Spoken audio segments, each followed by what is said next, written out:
Hello, everyone. Take a moment to relax as you watch a 9-year-old girl, pregnant and on the verge of giving birth, discover something frightening. Maya, a petite girl standing at approximately 1.15 meters tall with a slender figure and a face that belied her age of 9, was in danger. She was wearing a simple white dress, and her big, round eyes were filled with fear and pain. Her round and noticeable stomach stood out against her small frame. Next to her was Paul, a 37-year-old man whose face was full of worry and tension. He ran frantically into the hospital with the girl in his arms and begged the doctor to save her. The screams of Paul drew everyone's attention down the hospital hallway. The nurses stopped moving as they saw them, and patients and their friends looked on in shock and concern. "What happened?" one nurse asked, trying to stay calm as she approached the two. When she saw Maya's condition, she tried to remain professional, but she couldn't help but feel a surge of anger inside her. "The girl is in labor," Paul yelled, his voice breaking with desperation. "Please help us right away." The nurse called over the intercom. "We need a stretcher at the main entrance right away." While they waited, the nurse tried to comfort Maya, who was almost unconscious from the pain. "Hold on, little one. We're going to help you," she said softly, even though she was feeling more and more frustrated and confused on the inside. How could such a young girl be in this situation? They carefully placed Maya on the stretcher and rushed her into the emergency room. Paul tried to follow, but another nurse stopped him. "I'm sorry, sir. You'll have to wait here," she said firmly but with compassion. "We'll take care of the girl, and we need to know what happened." Paul nodded, and his face showed a mix of pain and despair. "She's my responsibility," he said. He spoke in a whisper because the situation was too much for him to handle. "I can't leave her alone in the emergency room. The doctors and nurses are working hard to keep her stable." Maya, the all-around doctor with years of experience, had never seen anything like this before. As he washed his hands, he reflected on how he had begun his shift, expecting it to be a typical day. What kind of monster could do this? He muttered with anger in his eyes. In the waiting room, people tried to comprehend what they saw. "That girl can't be older than 10, a pregnant woman said, her face pale with shock, and the man with her. Another person added, "He must be responsible. How could anyone commit such an atrocious act? He must be some form of pervert."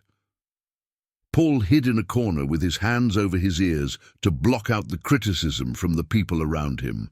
He knew he couldn't let what other people said affect him. Maya's health was the most important thing. Before putting her under anesthesia, the doctor went up to her in the operating room and tried to calm her. "I'll do everything I can to help you," he promised as he started the process. The medical team was ready for the unexpected. Nurses came and went with the materials they needed, not looking at the man waiting outside. Their attention was focused on the girl lying on the operating table, and a question persistently crossed their minds. How had this young girl gotten herself into this situation? Time seemed to pause as the hospital was filled with tense anticipation. Outside, people kept talking in a mix of frustration and morbid curiosity. But at the center of this tragedy was a little girl, and the doctors fighting for her life and the life of her child. Outside the emergency room, the tension continued to rise. Fear was causing Paul to sit in a chair in the hallway, his head in his hands, and cry quietly. Because Maya had been taken to the hospital to give birth, he didn't know how she was doing, which made him feel bad. At first, the sounds grew louder, like soft whispers. Then there were quick, harsh comments about how the girl couldn't be older than 10 years old. A woman whispered to her friend, her eyes wide with shock. The man with her added, "We need to call the police," with a sneer. Someone at the other end of the room said, "We can't just stand there and let this happen." A nurse who'd been watching the scene with a mix of anger and professionalism went up to Paul and said, "Sir, we need to know exactly what happened."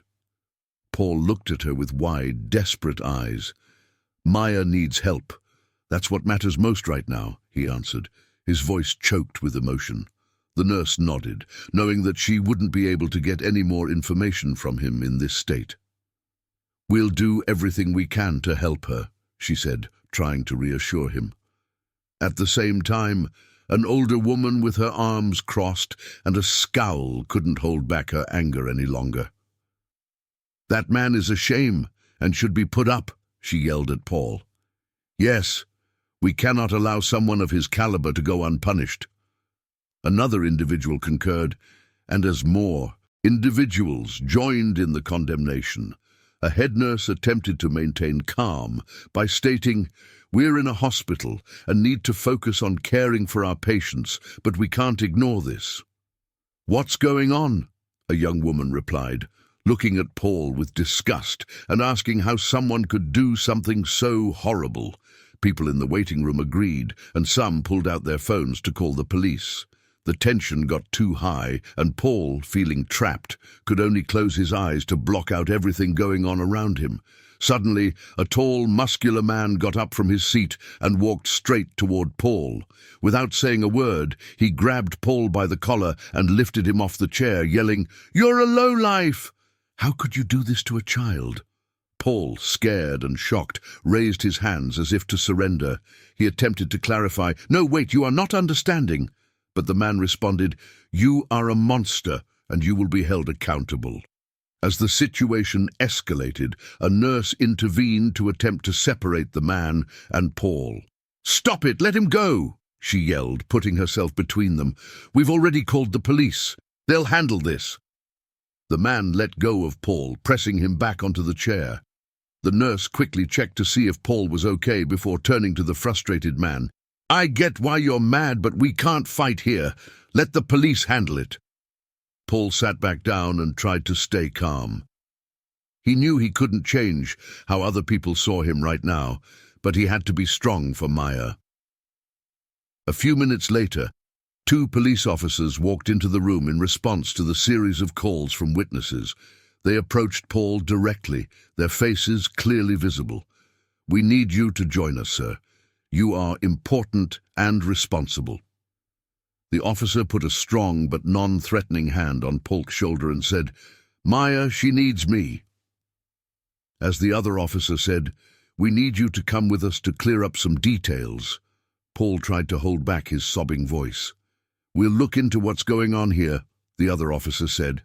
As whispers spoke, Paul got up and followed the police. People kept staring at him with disapproval. He knew he had to tell them the truth, but all he could think about was Maya's safety and how desperately he hoped the doctors could save her. Walking to the police station felt like a journey of shame, with each step reminding him of how awful things were. When they got to the police station, the mumbling and sneers from the people around him hurt like poisoned arrows through his heart. They took Paul to an interrogation room. The room was cold and empty, with grey walls and a fluorescent light that buzzed. A metal table and uncomfortable chairs made the people feel even more alone and hopeless. "Sit down," one of the officers said, pointing to the chair in front of him. Paul followed the instructions, feeling the cold bite of the handcuffs on his wrists. "Detective Gonzalez is here. My name is Sophia, and I work for the police." The man opened a thick file and said, "We've received accusations that you've done something very bad. We'd like to hear your side of the story." Paul took a deep breath and said, "Maya is not a child. She is my English teacher. She's 27 years old, but she has a rare condition that makes her look much younger. She may look like a child, but she's the best English teacher in the city and very kind-hearted. Today, when she came to my house to teach me English, as she usually does, after about an hour, she started experiencing abdominal pain and seemed to faint. I was terrified, so I rushed her to the hospital. She had said she had been in a long-term relationship and was planning to get married soon. Now I don't even know who to contact as her family," Paul said. "You expect us to believe that?" one of the detectives asked, sounding skeptical. "This isn't an excuse." Paul told Stern, Just wait until she wakes up and she'll tell you everything herself. He noted that the other detective leaned forward and asked Stern, "Why is this condition unknown and have no witnesses to your story? We'll need more than just your word." The detective crossed his arms and said, "This situation looks very different from our point of view." Suddenly, the door to the interrogation room opened, and a lawyer with a determined face walked in. "I'm his attorney," he said. "I request a private conversation with my client." The detectives reluctantly left the room, leaving Paul and his lawyer alone. Mr. Delgado sat down across from Paul, his face showing both worry and resolution. "Paul, I've talked to Maya," he said. "Mr. Delgado said she's stable and trying to handle things, but you need to keep your cool and believe that we'll clear everything up." "Thank you," Paul whispered, feeling a wave of relief. "This is a terrible misunderstanding." "I am aware of Mr. Delgado's response, but we require evidence. I'm working on getting Maya's medical records and calling her doctor." When the detectives came back, Mr. Delgado stood up and said, "Detectives, my client has the right to a lawyer. These preliminary documents support Maya's condition." One detective took the documents and looked at them carefully. "This is only the beginning," he said sternly. "We need to confirm every detail. Until then, Mr. Paul will remain in custody. This isn't fair." Paul fought back, but he could feel despair spreading through his body. "I have a responsibility to assist Maya, and I find myself in a vulnerable situation. I think," the detective said, though his tone stayed skeptical, "that we need to be careful until we can confirm everything." The next few hours were a tense mix of waiting and not knowing what to do. They took Paul to a holding cell where time seemed to stop. His thoughts raced through his mind, recalling both the joyous moments he shared with Maya and the harsh reality they were confronting at the hospital. They quickly took Maya, a young woman with a childlike appearance and a large belly, into the delivery room. The strangeness of the situation forced everyone to talk, shocked and worried.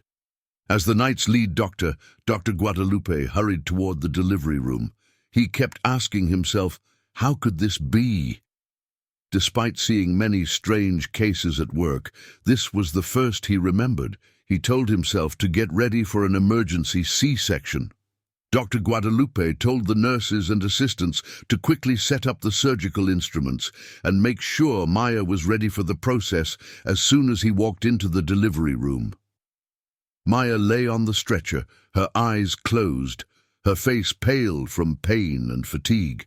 Even though she looked weak, her body showed all the signs of a woman in labor. A nurse said she broke the tense silence. Dr. Guadalupe agreed and put on his surgery gloves. "Okay, let's start," he said as he cut the first hole. Dr. Guadalupe couldn't help but notice certain details. Maya's internal organs were clearly visible, fully grown and in perfect shape. He muttered, "Unbelievable," and the team heard him. "What's going on?" Dr. Guadalupe asked head nurse Martina, her voice a mix of curiosity and concern. "This girl's organs are completely normal for a woman in her 20s. There's nothing suggesting she should look the way she does." The team continued to work in silence, processing the information as they helped with the delivery. After a few tense minutes, the loud cry of a newborn filled the room, and everyone felt relieved. "It's a boy, doctor," Guadalupe announced, holding the baby up for Maya to see before the nurses took him away to clean and check him. Once the nurses moved Maya to the recovery room, Dr. Guadalupe meticulously completed the surgery to ensure no complications. Dr. Guadalupe removed his mask and gloves while continuing to think. "We need to look into this further," he told the team out loud. "Something doesn't match up with what we know." Hours later, Maya started to recover. Maya slowly opened her eyes and blinked at the bright lights in the room next to her. A nurse was holding her son in a soft blanket. With a reassuring smile, the nurse asked, "Would you like to hold him?" Maya weakly agreed, her eyes filling with tears as she held the baby in her arms. "Thank you," she whispered, her voice breaking with emotion. The nurse watched the scene with love before continuing. "Maya, we need to talk to you about your condition. There are some things Dr. Guadalupe needs to understand." Maya nodded, knowing that this moment would come. "I know I'm ready to explain," she said. Dr. Guadalupe entered. With a serious expression on his face, he approached Maya's bed and took a seat in a nearby chair. "Your internal organs have fully developed into those of an adult woman," he said, his words carefully chosen. "But you still look like a child. Can you explain how this is possible?" Maya nodded and adjusted the baby in her arms. "I have a rare condition called pituitary dwarfism," she said in a soft but firm voice. "It affects my pituitary gland and stops my body from growing and maturing on the outside, even though I am a fully grown woman on the inside." Slowly nodding, Dr. Guadalupe contemplated the words. "That makes a lot of sense," she said. "But we need to make sure we record everything correctly. We'll need to call your previous doctors and get all of your medical records." I looked at the baby and then back at the doctor. I knew I had to do everything I could to help right then. A nurse with a worried look walked into the room. "You need to know this, Doctor. Guadalupe. The police have arrested Paul, the person who took Maya to the emergency room, and are charging him with a very serious crime." Maya felt like the world was falling apart around her. "No, this is a mistake," she yelled, her voice filled with sadness. "Paul is one of my students. He hasn't done anything wrong. He just helped me." Dr. Guadalupe stood up, and her serious face showed that she was going to call the police right away. The next few hours were a mix of worry and waiting. There were several nurses and doctors who talked to Maya to get all the information they needed. Simultaneously, Dr. Guadalupe contacted Maya's previous doctors to obtain her medical records. Finally, in a separate room at the hospital, Dr. Guadalupe met with Captain Miguel of the police force. "Captain, I need to talk to you about Paul," he said in a serious voice. "I'm listening, Doctor," the captain said, his face blank. "Paul is not a thief, according to his English teacher. Maya has a strange illness that stops her body from growing normally. Dr. Guadalupe informed the captain about the condition by providing him with a file containing the medical records. These papers show it." The captain carefully looked over the papers, his face softening as he read them. "I understand, Doctor," he said. "The situation is strange, but we'll investigate." In the recovery room, Maya held her child close and prayed that everything would get better soon. When the door finally opened, Dr. Guadalupe walked in with a smile on his face. "Maya, gentlemen, I have positive news for you. Captain Miguel has reviewed the papers and decided to release Paul while we carry out our investigation." Maya expressed her relief and expressed gratitude to the doctor for everything. Two police officers led Paul back into the room at that moment. His face showed stress, but it brightened when he saw Maya and her baby. "Are you okay?" he whispered as he walked toward the bed. Maya looked up at Paul with thankful eyes and said, "I'll be okay." Maya told Paul, "Thank you so much for saving me that night." "Have you noticed, Paul, that I haven't been as excited to teach English lately? I'm truly sorry about that, especially since you said you needed to learn English quickly for work." Paul smiled and replied, "I just assumed it was because you were tired from being pregnant." I understood, but it wasn't the pregnancy that was making me tired. Maya said that her voice was shaking. I was exhausted from the recent events. The man I had loved for a long time and thought I would marry happily had broken up with me, and our child had begun crying. Paul was shocked and kept quiet. His family never accepted me because of how I looked. They saw me as a child, and he ultimately refused to stand by me. Maya said, "He broke up with me and stopped talking to me without even asking about his child. I didn't know you went through something so terrible. Paul told me honestly, "You've never seemed strange to me. I only see a skilled, beautiful, and incredibly kind young woman. I've learned a lot about you, and so many people admire and respect you." Paul paused, then continued, "Maya, if possible, would you let me care for you and your child? I have harbored a deep affection for you for an extended period of time. However, I refrained from expressing my emotions due to my awareness that you were engaged to a partner." As soon as Maya and Paul finished the release procedures, they became engaged. Dr. Guadalupe and his team kept track of Maya's case to make sure she and her baby got the best care possible. Maya's case was one of the most memorable in Dr. Guadalupe's career. Despite giving birth to a healthy boy, Maya's small, fragile body necessitated prolonged hospital care due to her tall stature and a rare medical condition.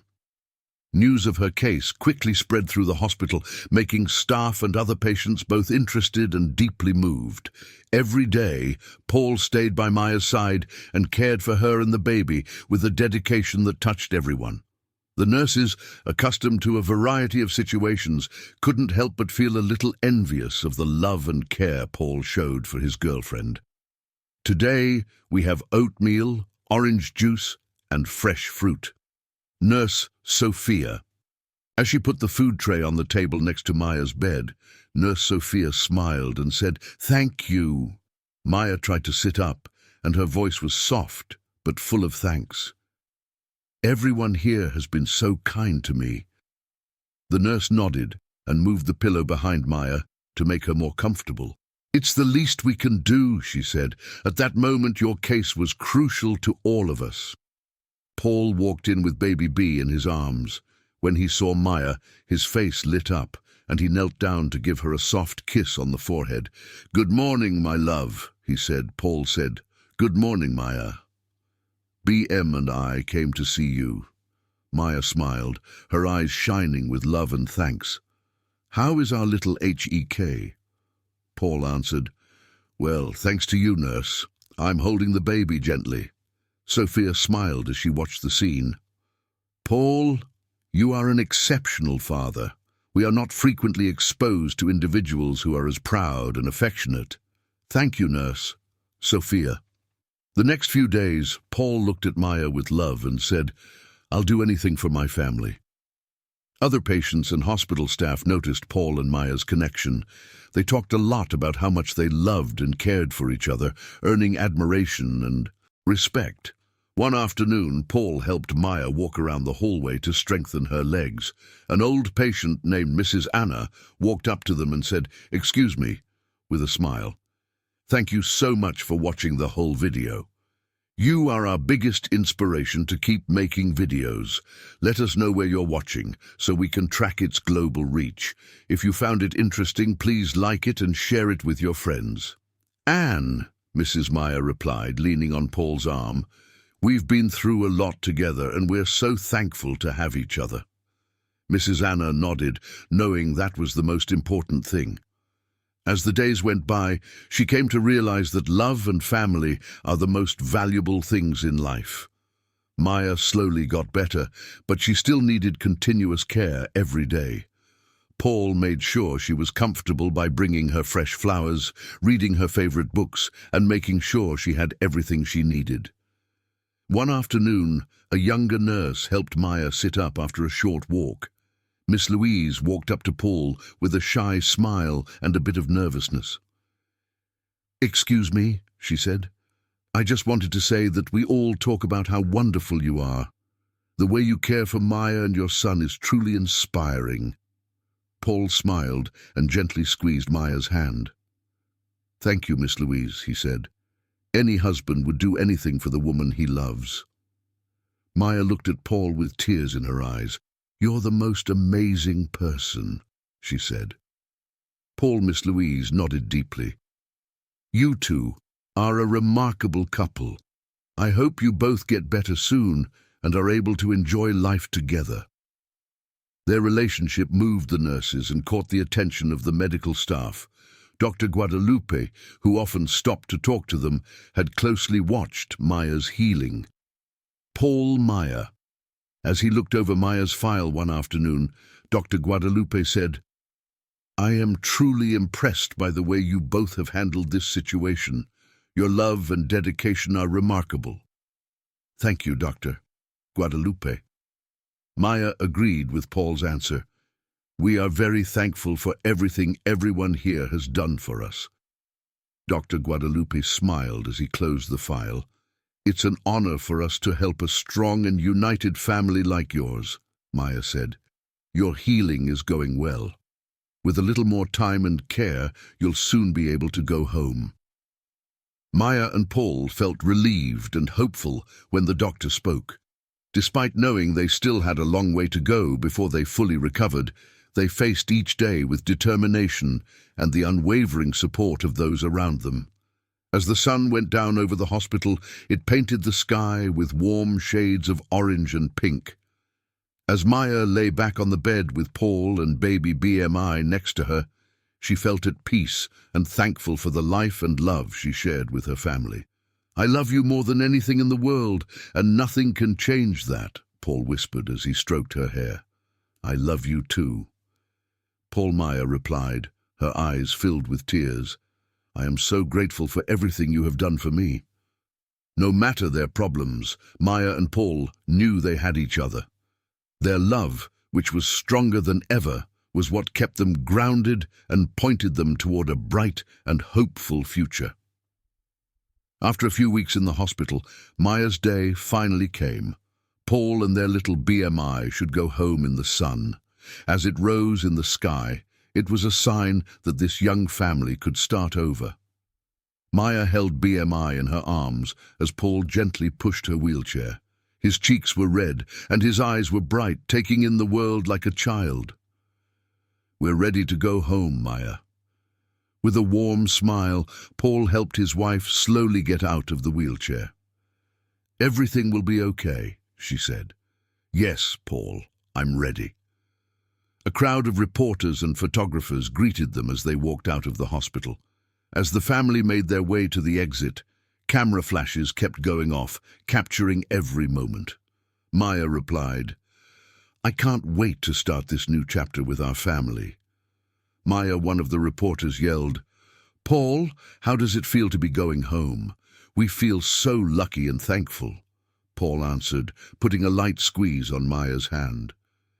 "The love and support we've gotten have given us the strength to get through it all." "Maya, tell us about your time in the hospital," asked another reporter, holding the mic up to her. Maya smiled, and tears filled her eyes.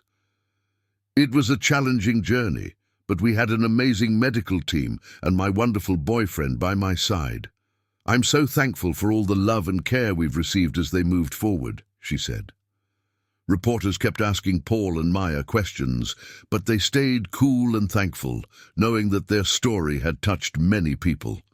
Upon returning home, their family began adjusting to their new life together. The years went by quickly, and BMI became healthy and strong thanks to his parents' love.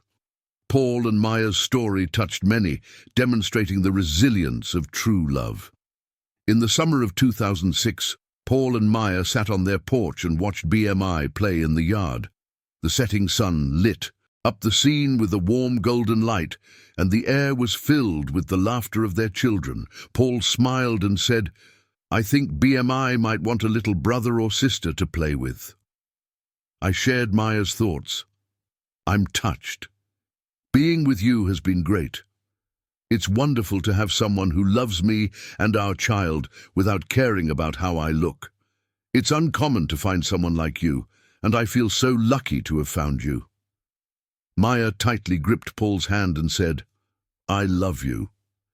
Paul nodded and gently squeezed Ma's hand in return. "We've been through so much, but it's all been worth it. I'm so grateful to have you and BMI, and I'm grateful to have you, Paul." "Your love and support are my strength," Maya said through joyful tears. "I don't know what I would do without you. I'll always be here for you." Maya Paul kissed her softly and said, "No matter what the future holds, I know we can get through anything together." At that moment, BMI ran toward them, his face lit up with a sly grin. He held up a small bug and said, "Mom and Dad, look what I found." The pure joy of their son made Maya and Paul laugh. "That's great, BMI."